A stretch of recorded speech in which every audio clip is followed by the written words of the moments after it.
日星期，对我来说，星期一是处理家务的日子。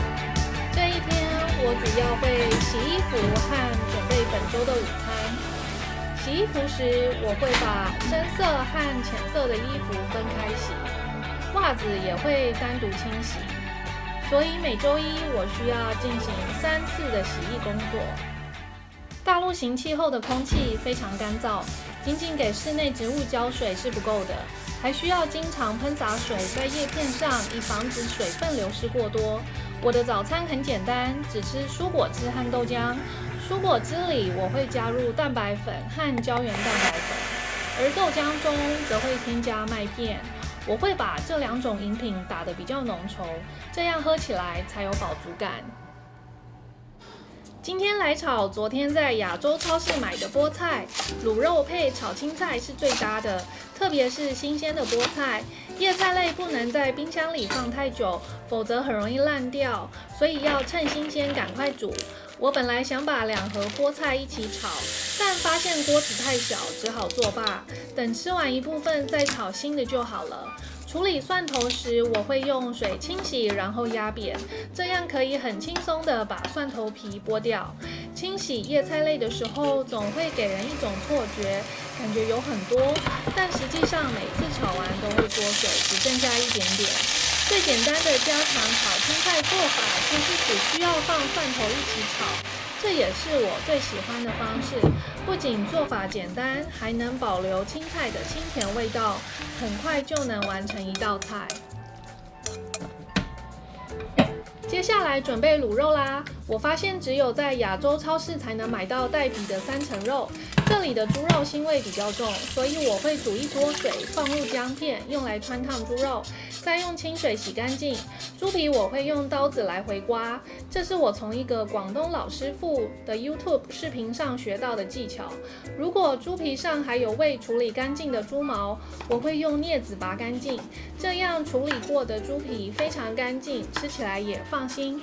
接着我会将处理好的3层肉切片放入锅中炒出猪油，再加入一点砂糖，拌炒至焦香。卤肉除了加卤蛋之外，当然还要加豆干啦。我会把豆干切成适口的大小，再加上红萝卜一起卤，这里的红萝卜特别好吃。卤肉时，参考詹姆士的 YouTube 教的，我会加入整颗的蒜球、香叶、八角，还有一点辣椒和米酒。差点忘了还有洋葱。最后加入酱油和水，用压力锅炖煮10分钟。因为我一打开就被你闻掉。白萝卜因为容易煮烂，所以单独炖煮5分钟。最后加入煮好的水煮蛋放入卤汁中，隔天就能享用超级下饭的卤蛋啦。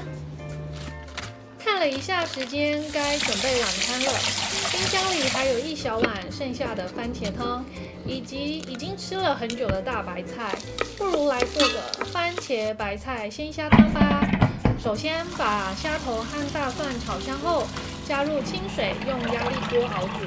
接着加入之前没有喝完的番茄汤，虾仁去肠泥后，用盐巴和黑胡椒稍微腌一下。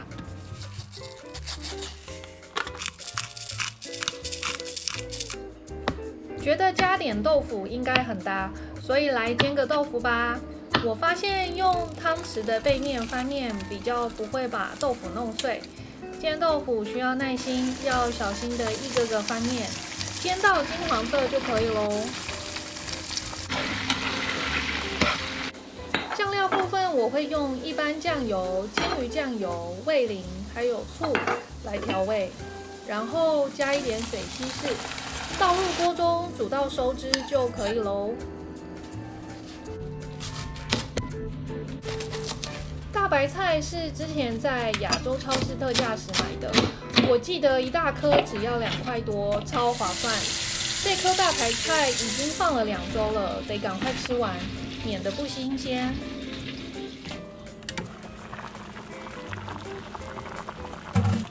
晚上不吃淀粉，就放一点冬粉吧。最后加入刚刚腌好的虾仁，超好吃。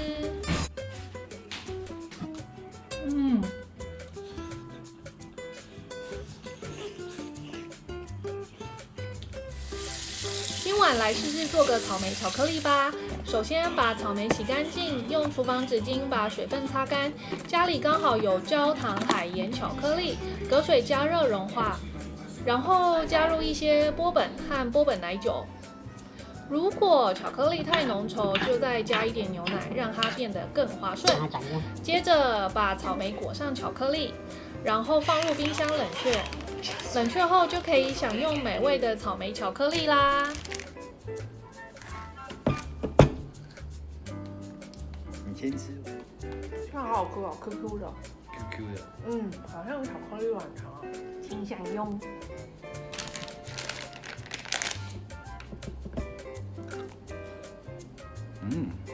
好吃。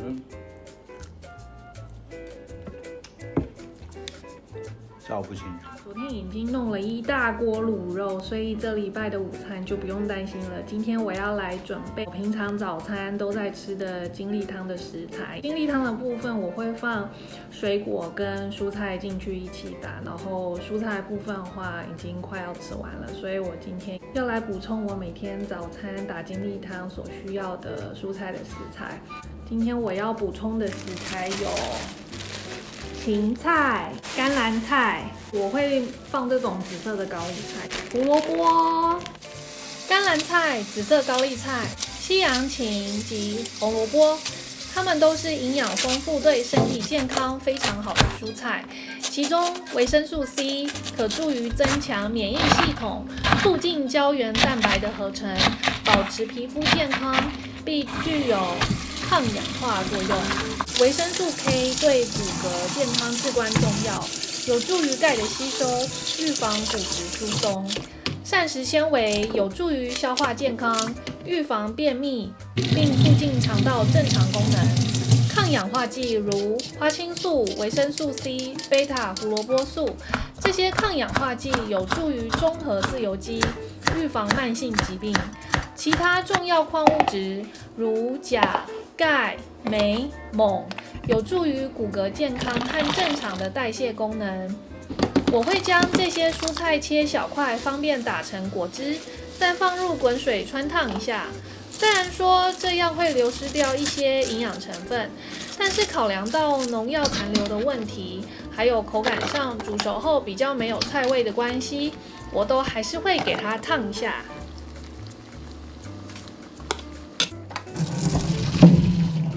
冷却后放入夹链袋，再放入冷冻库保存，像是在制作冷冻蔬菜一样。前一天晚上可以先拿下来退冰，隔天加水打成果汁，快速又营养的早餐就完成啦。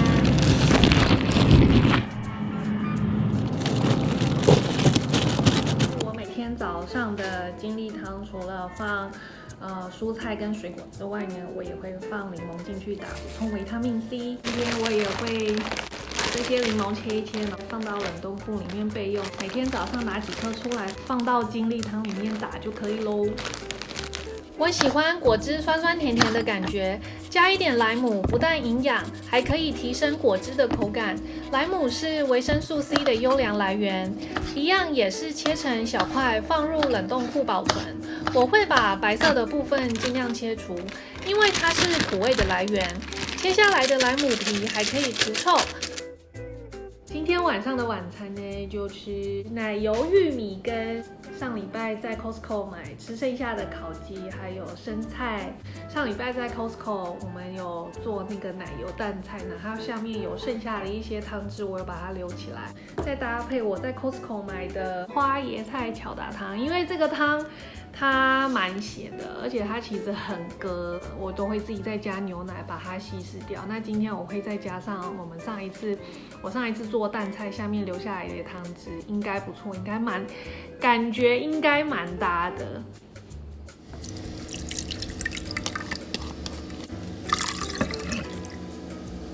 美国的玉米真的是又脆又甜，很像台湾的水果玉米。但是我是越吃越毛，这个又便宜又好吃的玉米一定是基改玉米，因为为吃起来完全跟台湾的不一样，所以我们没有常常吃，偶尔才吃一下。最简单的方式就是抹上奶油，然后放一些自己种的罗勒，还有大蒜粉，增加香气。我会买无盐奶油，这样咸度可以自行调整。这样烤个半个小时就可以吃喽。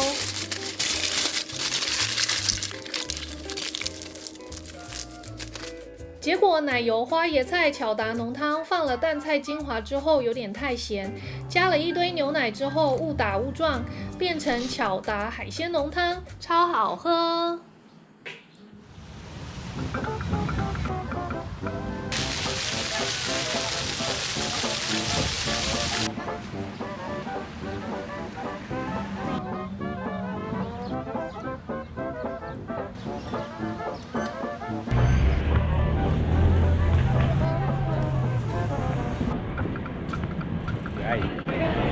这个你先拍那个。难得来downtown一趟，所以我们现在在 IT Zoo。据说是美国第二老可能还要回去的动物园。Google 一下。不过听说这个动物园好像也是名列前10大。对，前10大美国动物园，值得一访。好像很厉害。对，来走走看看路。对，它的票也很可爱。你看它的票。辛辛那提动物园是美国第2古老的动物园，于1875年正式营运。这里的园区被许多大树覆盖，走起来不会觉得太热。园区的动线设计也非常巧妙，让参观变得轻松愉快。动物们看起来都得到了很好的照顾，它们的皮毛光泽亮丽，显得非常健康。看到这些头上长毛的鹈鹕，或是顶着爆炸头的黑冠鹤，觉得好有趣。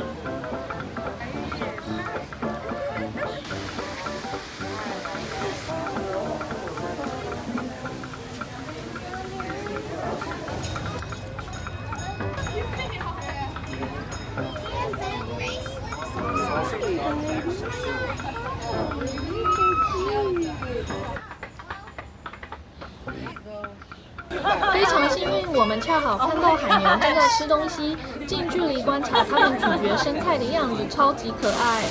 其中一大亮点是可以亲眼目睹猎豹奔跑的英姿，这种以往只能在 Discovery 频道上看到的场景，现实中近距离观赏真是令人惊叹。近距离观赏了黑猩猩互相梳毛，外观真的很像人类，难怪黑猩猩是与人类最接近的灵长类动物。我们还看到了澳洲小企鹅，它们在水里游泳的样子就像小海鸟一样灵活敏捷。企鹅。晚餐我们来到了一家马来西亚餐厅，这里是目前我们认为辛辛那提最好吃的烧腊和脆皮猪的店，为我们充实的一天画上完美的句号。不知道辛辛那提最好吃的大包饭。好像有点太硬。